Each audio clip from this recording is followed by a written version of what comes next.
Hello friends, welcome to my channel. आज का हमारा टॉपिक है हैजा।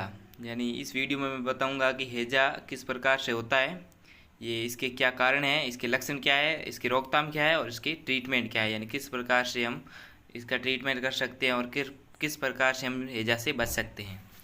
तो सबसे पहले हम बात करते हैं कि हैजा के कारण, यानी क्या क्या कारण से हैजा, किन किन कारणों से हैजा हो सकता है। जैसा कि सबसे पहले आपको दिख रहा है, अनुसूचित आहार और जीवन शैली, यानी अस्वस्थ खान पान, शारीरिक गतिविधि की कमी व धूम्रपान व शराब का सेवन।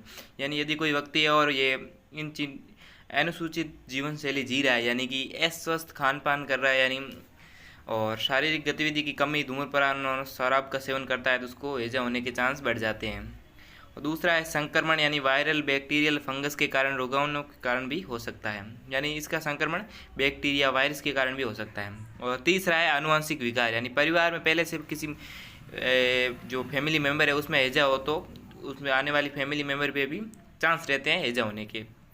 चौथा है पर्यावरणीय कारक, यानी प्रदूषण, जलवायु परिवर्तन और अन्य पर्यावरणीय कारक से भी हो सकता है। पांचवा है तनाव और मानसिक स्वास्थ्य, यानी तनाव, चिंता, अवसाद के कारण भी ये हैजा बीमारी देखने को मिल सकती है। और हम उसके बाद में हम बात करते हैं कि हैजा के लक्षण क्या है। यदि आपको हैजा बीमारी हो गई है तो उसके क्या लक्षण है कि आपको पता चलेगा कि हमें हैजा हो गया है। तो पहले लक्षण की बात करें तो फीवर, यानी तेज बुखार आएगा हमें। और दूसरा जॉन्डिस देखने को मिल सकता है, जिसमें क्या है, त्वचा और आंखों का रंग पीला पड़ सकता है। जैसे कि आपको स्क्रीन पर पीछे पीला रंग दिख रहा है, उस तरह का हल्का पीला आंखों का रंग, जो आंखों में कंजक्टिवाइटिस होती है उसका पीला रंग, स्क्लेरा जो वाइट होती है उसमें पीला पीला रंग दिखने को मिलता है। और तीसरा है थकान, अत्यधिक थकान और कमजोरी, ठीक है। भूख नहीं लगाना, यानी भूख में कमी, यानी जब किसी व्यक्ति को हैजा हो गया है तो उसको भूख कम लगेगी। और चौथा है नोजिया और वॉमिटिंग, यानी हैजा डिजीज में नोजिया वॉमिटिंग सबसे ज़्यादा देखने को मिलती है। छठा है पेट दर्द और गहरे कलर का मूत्र, यानी जब हमें यूरिन डिस्चार्ज करते हैं तो उसका रंग गहरा होता है। और अब उसके बाद हम बात करते हैं कि इसकी रोकथाम क्या है, यानी किस प्रकार से हम इसे प्रिवेंट कर सकते हैं, हमें हैजा डिजीज ना हो।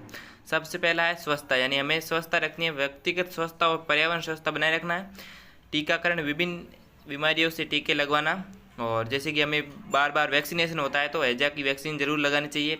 और स्वस्थ आहार, यानी पौष्टिक और संतुलित आहार लेना चाहिए, यानी हमें अनहाइजीनिक फूड नहीं खाने और स्वस्थ आहार को ग्रहण करना है। नियमित व्यायाम, यानी शारीरिक गतिविधि करनी है, व्यायाम करना है। तनाव प्रबंधन, यानी तनाव को प्रबंधित करने के लिए योग, ध्यान और तकनीक का उपयोग करना है। नियमित जांच भी करवानी, यदि आपको ऐसे लक्षण आए जैसे ऊपर मैंने बताए थे वो लक्षण आए तो आपको ज़रूर ही चेक करा लेना चाहिए डॉक्टर से कि आपको हैजा है या नहीं। और उसके बाद में ट्रीटमेंट की बात करें तो सबसे पहले ट्रीटमेंट यही है कि आपको यदि कोई हैजा का लक्षण दिखे तो आप तुरंत डॉक्टर से संपर्क करें। और उसके बाद में डॉक्टर जिस प्रकार की दवाई देता है उस प्रकार से नियमित दवाओं का सेवन करें और आराम और देखभाल करें, पर्याप्त आराम करें और अपनी देखभाल रखें। यानी डॉक्टर से आप हैजा की दवाई लेके आ गए, उसके बाद में पर्याप्त आपको आराम करना है और इसका ख्याल रखना है। और साथ में स्वस्थ आहार खाना है, पौष्टिक और संतुलित आहार लेना है और नियमित अनुवर्ती, यानी अनुवर्ती और जांच कराना है। यदि दोबारा आपको लक्षणों में राहत नहीं मिली है तो दोबारा आपको चेक कराना, और हैजा से रिलेटेड और सिम्टम या साइन आए तो आपको ज़रूर चेक कराना चाहिए। और ये लक्षण और ये देखे हो तो आपको संपर्क कराना चाहिए। और ये ट्रीटमेंट है इसका। यानी इस वीडियो में इतना ही, मिलते हैं अगले वीडियो में। Thank you for cooperate.